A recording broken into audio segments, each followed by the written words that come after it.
आता पाहूया 36 जिल्हे 50 बातम्या। राज्यामध्ये काही भागात पावसाची विश्रांती। पुणे, रायगड, अमरावती, वर्धा आणि यवतमाळला येलो अलर्ट जारी। पहाटेपासून रत्नागिरी जिल्ह्यामध्ये पावसाच्या रिमझिम सरी। रत्नागिरीला आज पावसाचा ऑरेंज अलर्ट। नाशिक जिल्ह्यामध्ये 6 धरणं ओव्हरफ्लो। पावसामुळे जिल्ह्यातील धरण साठ्यामधील पाण्यामध्ये वाढ। गंगापूर धरण 89% भरलं। मुसळधार पावसामुळे कुकडी प्रकल्पातील 8 धरणांमध्ये 65% पाणी साठा, तर पिंपळगाव जोगे धरण 22% भरलंय। धरण परिसरामध्ये जोरदार पाऊस। बदलापूरला पाणी पुरवठा करणारं बारवी धरण ओव्हरफ्लो। ठाणेकरांची वर्षभराची पाण्याची चिंता मिटली। पुण्यामधल्या पूरग्रस्तांसाठी 25,000 रुपयांची मदत मिळणार। पुणे जिल्हाधिकारी सुहास दिवसे यांचं आश्वासन।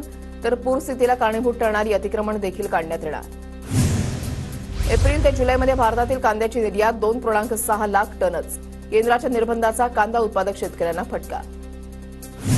कोल्हापूरमधील केशवराव भोसले नाट्यगृहाला भीषण आग। कोणतेही कार्यक्रम नसल्यामुळे मोठा अनर्थ टळला। आगीमध्ये नाट्यगृहाचं मोठं नुकसान। कोल्हापुरातील केशवराव भोसले नाट्यगृह परिसरामध्ये जमावबंदी। जरांगे पाटलांच्या शांतता रॅलीच्या पार्श्वभूमीवर जमावबंदीचे आदेश। कोल्हापूरच्या इचलकरंजीमधील महासत्ता चौक परिसरामधील अतिक्रमणावर महापालिकेचा हातोडा। पोलीस बंदोबस्तामध्ये अतिक्रमण जमीनदोस्त।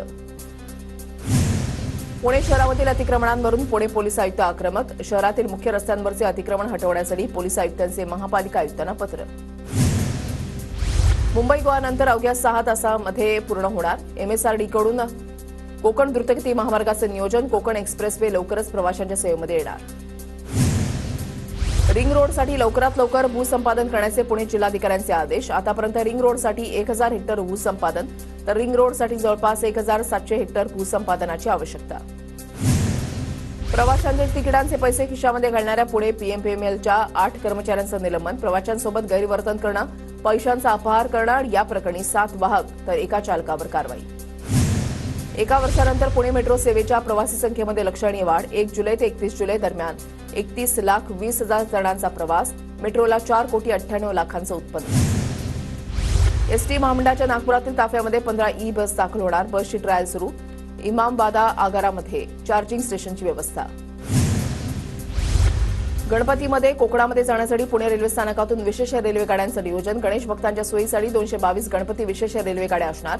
बुकिंग कालपासून सुरू।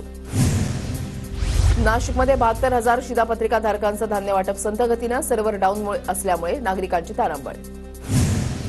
नाशिक जिल्ह्यामध्ये रेशन धान्य दुकानदार आंदोलनाच्या तयारीत। सर्व्हर डाऊन झाल्यामुळे धान्य वाटप यंत्रणेला फटका। ऑफलाईन पद्धतीनं धान्य वितरित करण्यास दुकानदारांचा विरोध। छत्रपती संभाजीनगर शहराला पाणीपुरवठा करणारी जलवाहिनी फुटली। पैठण रोडवरील बिडकीन MSCB कार्यालयाजवळ जलवाहिनी फुटली। नवी मुंबईमध्ये 211 विनापरवाना फलकांवर कारवाई। अतिक्रमण विभागाची धडक मोहीम। महापालिका आयुक्तांचे निर्देश। मुंबई महानगरपालिका आयुक्तांची निवडणूक निर्णय अधिकारी म्हणून नियुक्ती। केंद्रीय निवडणूक आयोगाची घोषणा। विधानसभा निवडणुकीची जबाबदारी। पालघर जिल्ह्यामध्ये मतदारसंख्येमध्ये जलद गतीनं वाढ। लोकसभा निवडणुकीनंतर पालघरमधील मतदारसंघामध्ये 25,000 मतदारांची वाढ।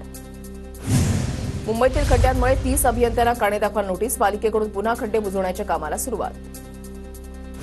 परभणी जिल्ह्यामधल्या 42 गावात संघर्ष समितीच्या लढ्याला यश। पाटबंधारे खात्याद्वारे सर्वेक्षणाचे आदेश दिल्यानं आंदोलन स्थगित।